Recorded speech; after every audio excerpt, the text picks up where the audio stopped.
আপনি এখানেই প্রথম থেকে বলে দিচ্ছেন সংসদ সভাপতি নিম্নলিখিত প্রস্তাব সমূহের প্রতি আপনার সম্মতি জ্ঞাপন করিতেছে কিনা। তার মানে এই আদেশ, যেটাকে বারবার ইল্লিগাল বলা হয়, আমার ভাই আইনও দিল, ওই আইনের ব্যাপারে আমি আসতেছি।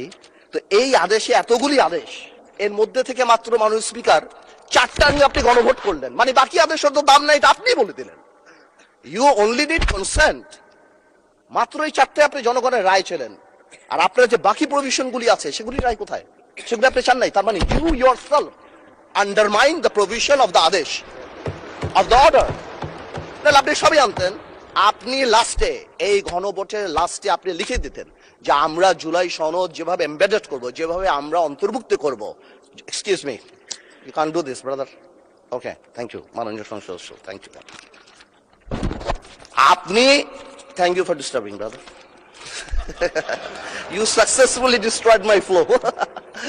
Anyways, আপনি এই 4টা যে লিখে দিলেন, মাননীয় সদস্য আপনি স্পিকারকে অ্যাড্রেস করে বলেন, I'm so sorry, ওদেরকে I'm অ্যাড্রেস so করবেন sorry. না। আসলে একটু আবেগ বিবেক দুইটার মিশ্রণ হয়ে যায়, তো এটা ঝামেলা হয়ে যায় আর কি। স্বাভাবিক। এই আবেগ যদি আমাদের মাননীয় স্বরাষ্ট্রমন্ত্রী শুধু আর একমাত্র বলেছে যে আবেগের জায়গা না, এতেই একদম ধ্বংস করে দিয়েছে বাংলাদেশের সোশ্যাল মিডিয়া যা আছে। তো আমি তো একটু আবেগ দেখাতেই পারবো মাননীয় স্পিকার। তো এনিওয়েজ, আমি coming back to the point. 4টা প্রভিশন যে দেয়া আছে গণভোটে মাননীয় speaker, if you carefully go through peruse it, এখানে আরেকটা দিয়ে দিলেই পারতো যে এই সকল পরিবর্তন, জুলাই সনদের সকল পরিবর্তন আনা হবে এই সংবিধান সংস্কার কি বলে পরিষদ গঠনের মাধ্যমে। তাহলে তো পারপোস হতো। তো সেটা আপনি করেন নাই। যখনই আপনি এটা ভোটে ফেলেন নাই, তার মানে there is option then I can overlook it and uphold the constitution of the country.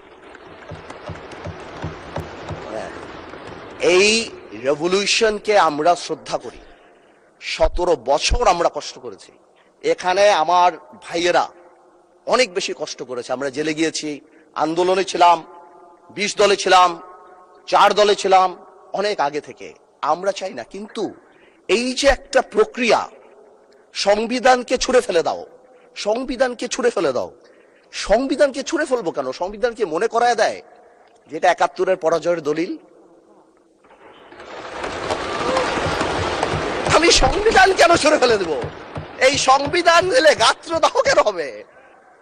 এত গায়ে লাগবে কেন? If I don't like it, there are relevant provisions within the constitution যে আমি পরিবর্তন করতে পারি। আমার দরকার কি যে আমি এটাকে ছুঁড়ে ফেলে দেব? মাননীয় স্পিকার আজান দিচ্ছে, should I come back? মাননীয় সদস্য আপনি শেষ করেন, তারপর বিরতি দেব। আমি শেষ করি।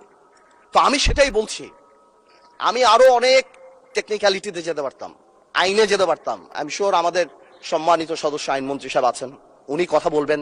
আমি শুধু একটা জেনারেল কথা বলি, ইউনিটি ইজ দ্য কি। এবং আগেও যেটা বলছি, এখনো সেটা বলি, দ্যাট সংবিধানের উপরেও আমাদের রেসপেক্ট থাকতে হবে। At the same time, we must find out a way so that we can uplift the spirit of July. এবং এই কাজ আমাদের, to see between the lines, to draw between the lines, to balance between the lines. আমরা politician, এটা আমরা করব। কিন্তু কোনোভাবেও আমাদেরকে লগর সেটে ফেলে জুলাইয়ের বিরুদ্ধে অবস্থান যদি নিতে যান, তাহলে আপনারা কোনোদিন সাকসেসফুল হবেন না। আপনারা যদি এই জুলাইয়ের উপর মাথায় কাঁঠাল লেগে, আর এনসিপি যে আমাদের দল, আমাদের হিরোরা যারা যুদ্ধ করেছেন, যারা এখানে আছেন, তাদেরকে বলে দিই, আপনারা জেনজি কে রিপ্রেজেন্ট করেন, জামাত জেনারেশন হয়ে যান না। Look at the eyes of the people. আপনারা স্পিকার না নতুন স্পিকার, মাননীয় সদস্য আপনি বলতে থাকেন, আমি বলতে স্পিকারকে অ্যাড্রেস করেন, স্পিকারের দিকে তাকান। আমি আমার এনসিপির ভাইদের বলতে চাই যে আপনারা পজিটিভ পলিটিক্স নিয়ে আসবেন। আর এক ভাই বলেছিল, বিরোধী দলের সদস্যরা বক্তা যখন বক্তৃতা দেয় তাকে ডিস্ট্রাক্ট করার চেষ্টা করবেন না, কোনো কমেন্ট করবেন না। Please listen to him, you will get your turn. হ্যাঁ, there is a possibility. আমাদের এক ভাই বলেছিল ফ্যামিলি কার্ড, খাল খনন, তো কি পুরো দেশ স্ট্যান্ড স্টিল হয়ে যাবে? হ্যাঁ, পুরো দেশ স্ট্যান্ড স্টিল। সারাদিন আমরা এটা করব, এই আমাদের কাজ। I mean, this is absurd. আমরা অবশ্যই এটাকে করব, আমরা অবশ্যই এটাকে রেসপেক্ট করব। এর কারণ আমরা এখানে, এই আন্দোলনের কারণে আমরা এখানে, হয়তো আমরা জেলে থাকতাম, but the country must move on. সুতরাং আমি যেটা বলবো যে আমরা সবাই মিলে আমরা বসি, আমরা আলাপ করি, কিন্তু আমাদের কোন সদস্যর বক্তব্যে যাতে জুলাইকে আন্ডারমাইন না করা হয়। কারণ মনে রাখতে হবে, যেই দিন আবু সাইদ শহীদ হয়েছিল সেদিন চিটাগং এ ওয়াসিম আকরামও কিন্তু শহীদ হয়েছিল। কন্ট্রিবিউশন কিন্তু কারো কম না, আমাদের সবারই।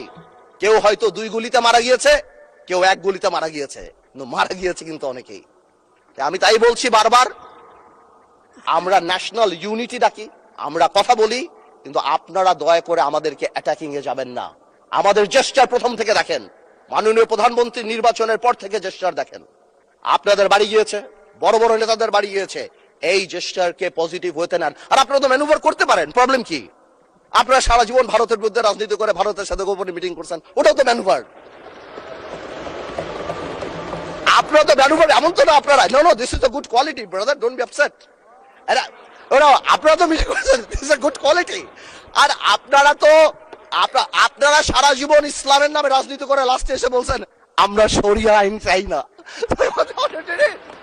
আপনারা তো ভোটের জন্য ইউ হ্যাভ ডান ইট। আজকে প্রবলেম কি? তা আমার কথা বলে একটু ম্যানুভার করেন, সংবিধানটাকেও আমরা রেসপেক্ট করি, জুলাই সনদকেও আমরা রেসপেক্ট করি। ইনশাল্লাহ, since we have good spirit,